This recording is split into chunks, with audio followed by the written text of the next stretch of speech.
Boa noite a todos. Bom, primeiramente vamos iniciar nosso trabalho falando da importância da região metropolitana de Campinas para o aeroporto de Viracopos. Bom, primeiramente vamos falar sobre a importância das transformações regionais. Primeiramente, nas transformações regionais devemos considerar 3 pontos, segundo o texto: o desenvolvimento nacional, o desenvolvimento econômico, da nação, o comércio exterior, as transações de bens e serviços entre o Brasil e outros países, e outros fatores regionais, como a localização geográfica, os recursos naturais, as relações sociais de produção e as tecnologias dos locais. Agora temos também a urbanização, que iniciou em 1950. Foi um processo intenso e rápido, e na década de 70 e 80 o processo acelerou ainda mais por consequência da industrialização brasileira. E também a taxa de urbanização, que, segundo o IBGE, os dados do IBGE, indicaram um crescimento da urbanização de 31% para 65%. Entre a década de 40 e 80. Agora vamos falar sobre a industrialização da região metropolitana de Campinas.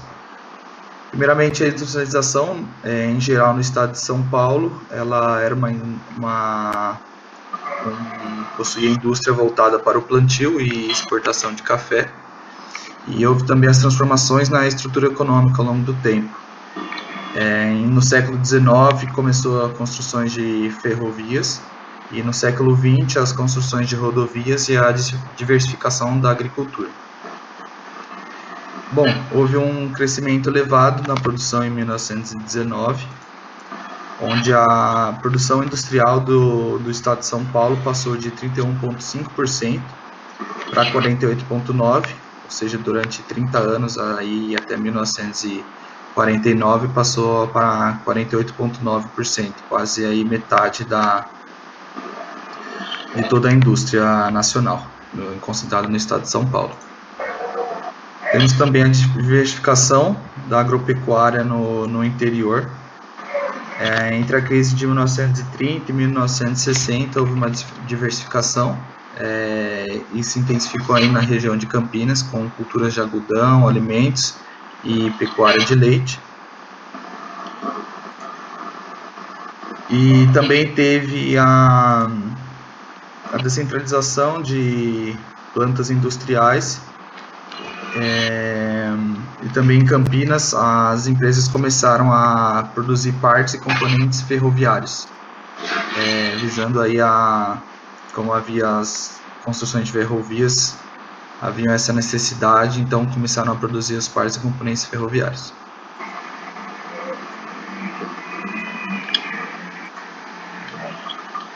Ainda continuando na industrialização, houve também a repercussão do plano de metas.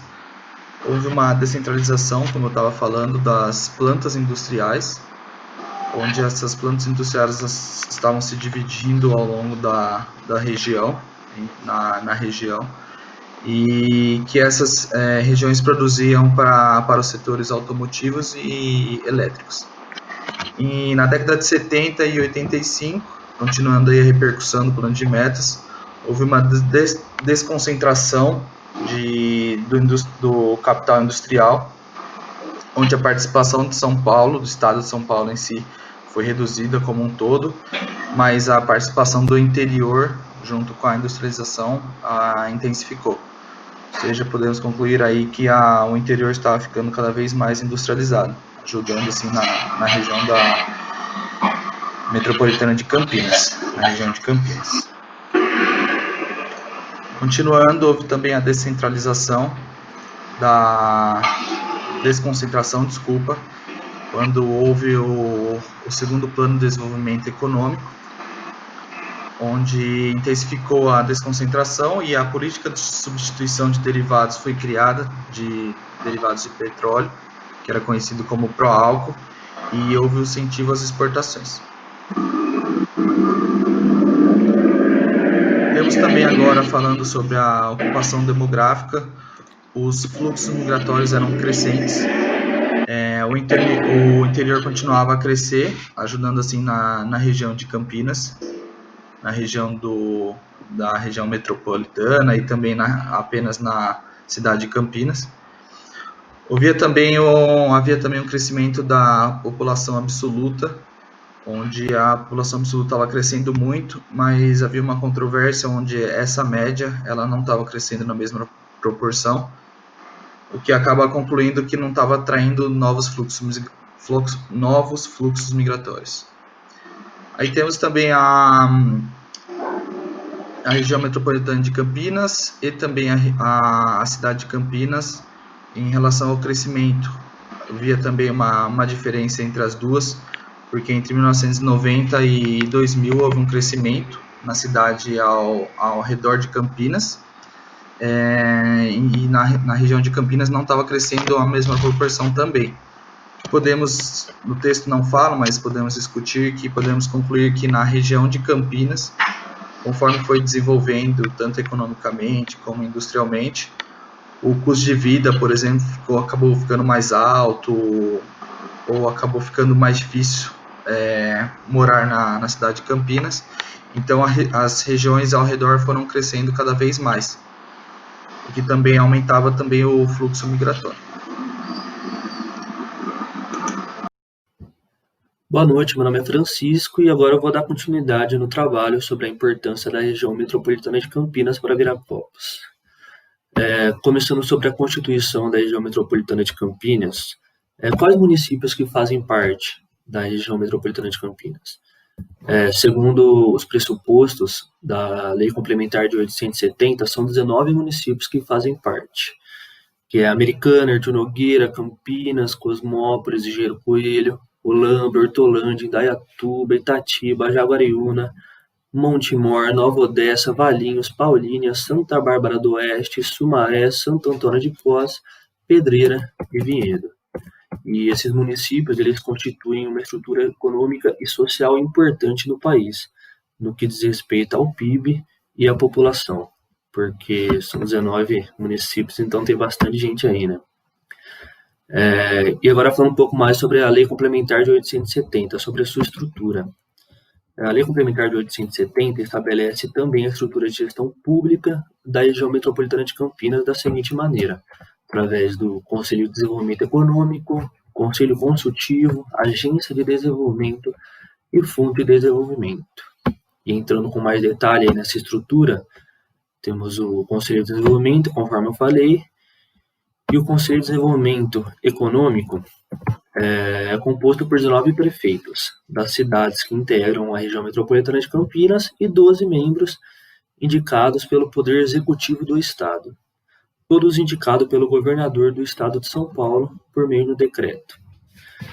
E a Lei Complementar de 870 assegura a paridade de 50% entre os votos dos prefeitos e dos membros dos estados. Só que, assim como os membros do Estado sempre votam em conjunto, basta um prefeito apoiar a decisão dos mesmos, né, para fazer prevalecer sua decisão. Do mesmo modo, se os prefeitos não apoiarem, haverá um empate. Por isso que a legislação que constitui a região metropolitana de Campinas dificulta uma descentralização regional, que desse autonomia aos municípios.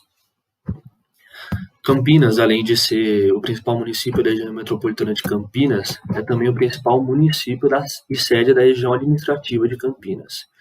Reúne 7 regiões de governo: Bragança Paulista, Rio Claro, Jundiaí, Limeira, Piracicaba, São João da Boa Vista e a própria região de governo de Campinas, que totalizam ao todo 90 municípios. É município pra caramba. Falando agora sobre o Conselho Consultivo. O Conselho Consultivo na região metropolitana de Campinas é composto por membros do Poder Legislativo, Estadual e Municipal. Podem elaborar propostas para serem deliberadas pelo Conselho de Desenvolvimento, bem como sugerir projetos para solucionar problemas comuns à região. E agora falando um pouco sobre a Agência de Desenvolvimento. A Agência de Desenvolvimento tem como função a execução de funções públicas de interesse comum da região metropolitana de Campinas. As funções essas que são divididas em planejamento e uso do solo, habitação, saneamento básico, transporte, meio ambiente, desenvolvimento econômico e atendimento social.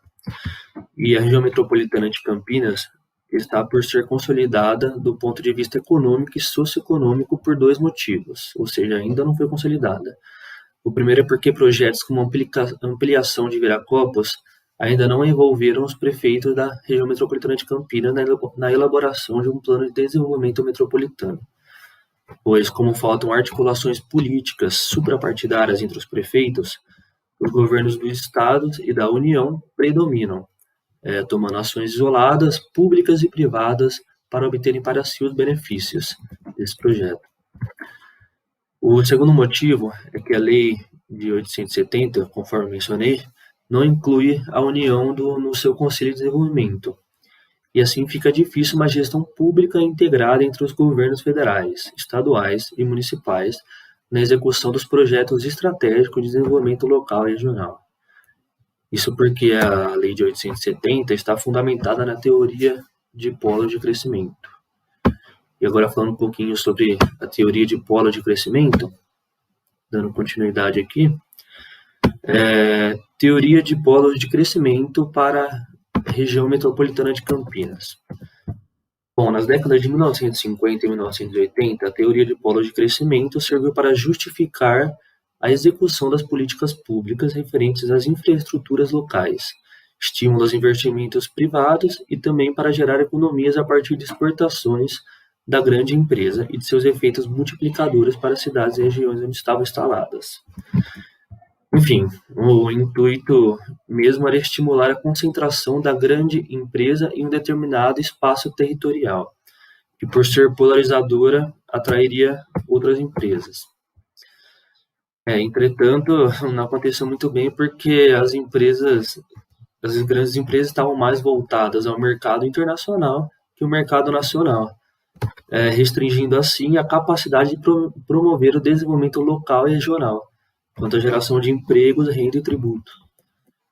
A consolidação da região metropolitana de Campinas envolve, então, um processo complexo que exige articulação suprapartidária e ações integradas entre os prefeitos, o governo de São Paulo e a União.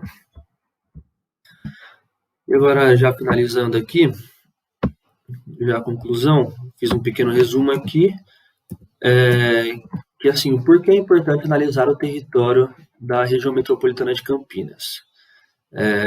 Porque se pode compreender tendências sobre desenvolvimento econômico e urbano, local e regional, para integrar políticas públicas para dar eficácia às alterações dos paradigmas da gestão pública, para buscar as melhores soluções compartilhadas que gerem resultados consistentes para problemas comuns e de característica metropolitana, e para buscar recursos nacionais e internacionais para financiar a execução de problemas entre os municípios conturbados na região.